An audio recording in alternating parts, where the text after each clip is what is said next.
Welcome back to the channel, folks. My name's John Bull, and this is another Solely Voids episode, your free-to-play series where we only, or rather solely, use Void champions.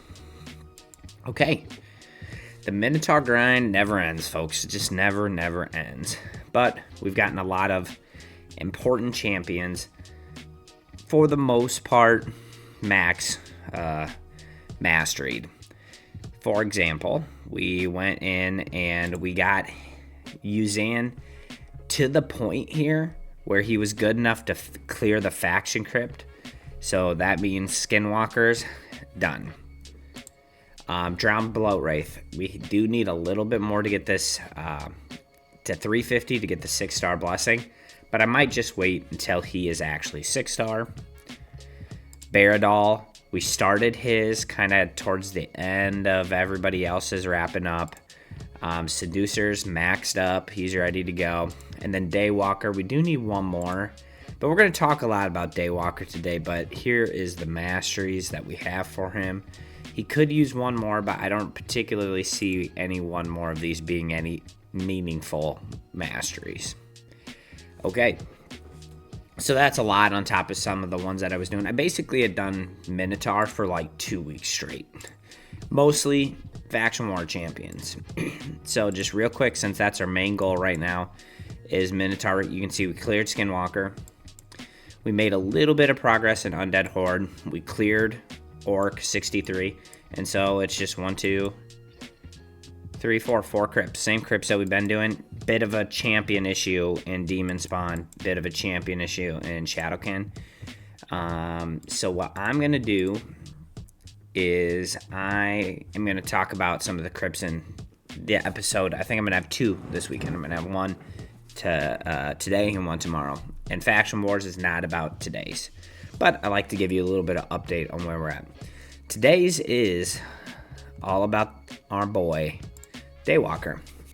Hey folks, I just want to make it perfectly clear. All the work that you're about to see today, though it's from my builds, it's my champions, all that different stuff, the ideas and the concepts is something that I've actually taken from another content creator who does only Voids content, and that's Tracks on Sunday.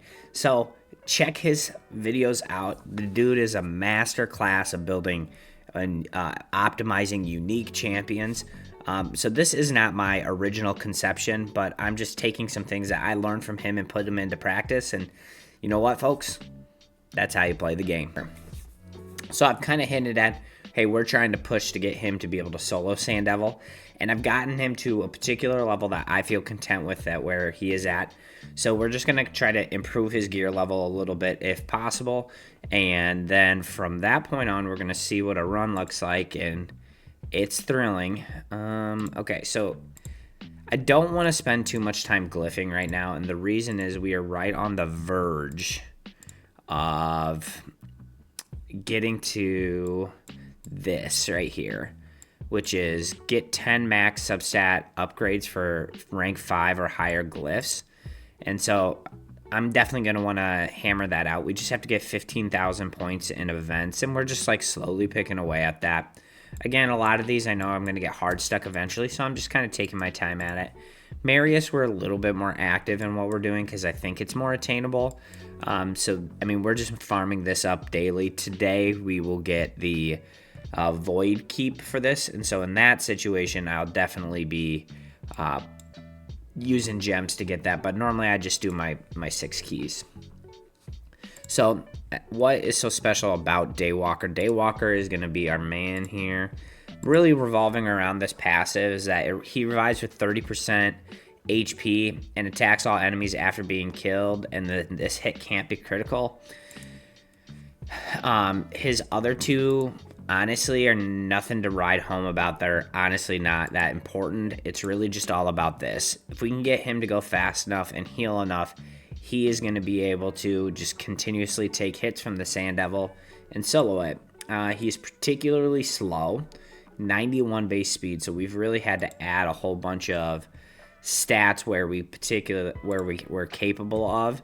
But we're in this weird situation where, you know, I don't mind getting him a little bit of extra defense, but to be able to do that, I need to farm the Sand Devil to get that up. And actually, I'd prefer it to be HP. We have reworked him a couple, so we got him HP gloves and an HP chest. The defensive one was good, just not as good as what this is going to be, because I think the Sand Devil ignores a boatload of defense. And so we are just, kind of making pretty good progress. Like, we have good HP stats up at the top. We did have to rework a couple, but that's the exact stat we're looking for. So he's just got as much HP, so his heals are more impactful. And then we can grind out a little bit more speed, so more speed is going to be good for him. And then, so he is rocking a total stat level of 78k HP. I think that's good for a rare. The defense is actually fairly respectable given the situation. It's not great, but he's at 2500. That defense, speed looking at 269. Rest of the stats honestly don't matter. We just worry about War Master getting all the damage out there. Okay, additionally, just because it is relevant, area bonuses. I grind my minimum 5 wins. I've actually just been doing 10 or 15 keys a day. And so we do have a 6 extra speed, and we're going to continue to do speed. Then we're going to continue to do HP. And then after that, we'll go into some ignore defense, just making sure that he can stay alive. And those are the 2 stats that are primarily going to do that. And then from that point on, we'll go to ignore defense to try to speed it up. But we're gonna hammer this. I want to see if we can get him to stage 25. To be clear, right now he's not at stage 25 at all. Okay, so I'm not gonna lie, folks. Whoa, what do we have here? Deck of Fate starting tomorrow, and it looks like we can get legendary relic material. Okay. I think that this is the one that's going to be for soul stones. That might be a juicy little event for the main account. All right, look at that. Side note, sorry folks. So we are cheating a little bit. It's a gray area. But when I go in here, we tried 21. 21 so far has yet to be successful, and stage 20 has yet to fail. When I go in here, okay, so we put in food. Let's talk about that really quick. Why am I putting food in there? Because it's actually a critically important piece to his success. And we're putting food in there because of this mastery. Increases the speed by 8 for each dead ally, stacks up to 24. So as soon as everybody dies, he revives, and now he's all of a sudden 24 speed faster. So pretty important mastery. So, but we are, and it's not, I don't actually think it's cheating. I'm being a little facetious here, but you tell me, is this cheating? I have a spider not geared up, does no damage, but he's got a ally speed lead in dungeons by 25%. So 25% of 90, that's going to be probably about 22 and a half, give or take, maybe a little bit less than that. And so we're just tacking on roughly another 20 speed by having this in there. And we can solo it. Now, I haven't seen this fail, but I have seen some hits that have gotten him really close to failing the run. And so I think that's just something we might have to live with. But he's been able to tank it up. And I think if we can just continuously farm the Sand Devil, we're going to improve his gear because we're going to get more HP out of him. Particularly flat set HP. I think flat set HP might be pretty solid for him. But anyway, so I am going to hit start here. We'll watch the first 30 seconds of it. You're going to get the gist. And then we will fast forward to the end. So as we look at this again, he puts on that. They all die, but he comes back and he just smacks him, heals up. This is the hit that occasionally will take him lower even than that hit. So something to kind of keep track of. We do have Miracle Heal on him so that when he does heal, it restores some of that max HP. And that's actually very important because he heals himself based on his max HP. So if his max HP is lower, he's healing himself less. So that's actually an extremely important part of the build as the miracle heal. I don't think it's absolutely necessary. Like, I kind of wonder if he's at the highest level, if something like Phantom Touch might be helpful to speed the run up.